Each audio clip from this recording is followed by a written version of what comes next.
বন্ধুরা, আমি তনুপ বলছি। আমি আপনাদের কাছে একটা নতুন ভিডিও নিয়ে এসেছি। এই ভিডিওতে আমি আপনাদের কাছে উত্তম কুমার একবার একজন সাংবাদিক রবি বসুকে তার যেসব নায়িকার সাথে অভিনয় করেছিলেন তাদের সাথে অভিনয় করতে যেয়ে ওনার কি অনুভূতি হতো এবং ওনাদের সম্পর্কে ওনার কি ধরনের বিচার বিশ্লেষণ মনোভাব পোষণ করতেন সেই ব্যাপারটা বলেছিলেন। আশা করি আপনাদের ভিডিওটা ভালো লাগবে। এই বিষয়ে আপনাদের মতামত আপনারা কমেন্টে অতি অবশ্যই লিখবেন। একবার উত্তম কুমারের ঘনিষ্ঠ এক সাংবাদিক উত্তম কুমারকে এই প্রশ্নটা করেছিলেন। এবার উত্তম কুমার কি জবাব দিলেন শুনুন।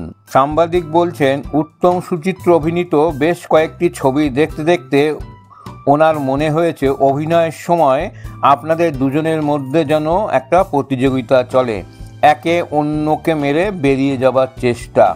মনে হয় যেন একটা জেলাসি কাজ করছে। এটা কি ঠিক?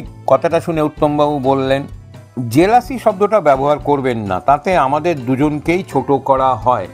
তবে হ্যাঁ, আপনি যা বলছেন তার মধ্যে কিছুটা সত্যতা আছে বই কি। ওটাকে এক ধরনের স্বাস্থ্যকর প্রতিযোগিতাও বলতে পারেন। স্টেজে এই জিনিসটা হরদম চলে, সিনেমার ক্ষেত্রে চলা উচিত নয়। সেখানে মাথার উপর ডিরেক্টর আছেন, তবু আমাদের অভিনয়ের মধ্যে ওই ব্যাপারটা কিছুটা এসে যেত বই কি। সাংবাদিক তখন বললেন, অন্য নায়িকাদের সঙ্গে অভিনয়ের সময় কি এই জিনিসটা আসে? উত্তম কুমার বললেন, খুব কম। আমি ছবির নায়িকা দেখে দেখে আমার অভিনয়ের প্যাটার্নটা ঠিক করে নিতাম। সাংবাদিক বললেন, সেটা কীরকম?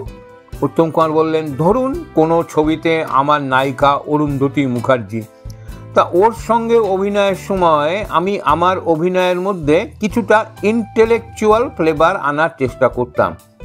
প্রেমের ডায়লগ বলবার সময় ততটা গদগদ ভাব প্রকাশ করতাম না, কারণ জানতাম অরুন্ধতী ওই রাস্তায় কদাচ হাঁটবেন না। ওটা করতে গেলে আমি মার খেয়ে যেতাম। সাংবাদিক এরপর বললেন, আর সাবিত্রী চ্যাটার্জির বেলায়? উত্তম কুমার তখন বললেন, ওরে বাবা, সাব্বুর কথা আর বলবেন না। ওর সময় অভিনয় করার সময় আমাকে প্রতিটা মুহূর্তেই তটস্থ থাকতে হয়। কখন কোথা দিয়ে যে সাবু আমাকে মেরে দেবে তা আমি বুঝতেও পারবো না। অভিনয় করার সময় সাবুর যেন সব কটা ইন্দ্রিয়ই কাজ করে। সাবুর মতো পাওয়ারফুল অ্যাক্ট্রেস আমি আমার লাইফে আর একটিও দেখিনি। সাংবাদিক তখন বললেন, কেন, ছায়া দেবী? এইবার উত্তম কুমার একটু বিরক্ত হয়ে বললেন, এই আপনার মতো বেরসিক লোক তো আমি আর একটিও দেখিনি মশাই।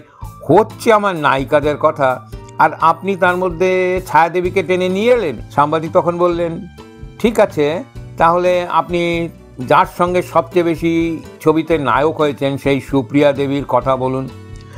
এবার উত্তম কুমার হাসতে হাসতে চোখ টিপে বললেন, সেটা বরং আপনি সুপ্রিয়া দেবীর কাছ থেকে জেনে নিন না, আমাকে কেন এই ব্যাপারে জিজ্ঞাসা করছেন।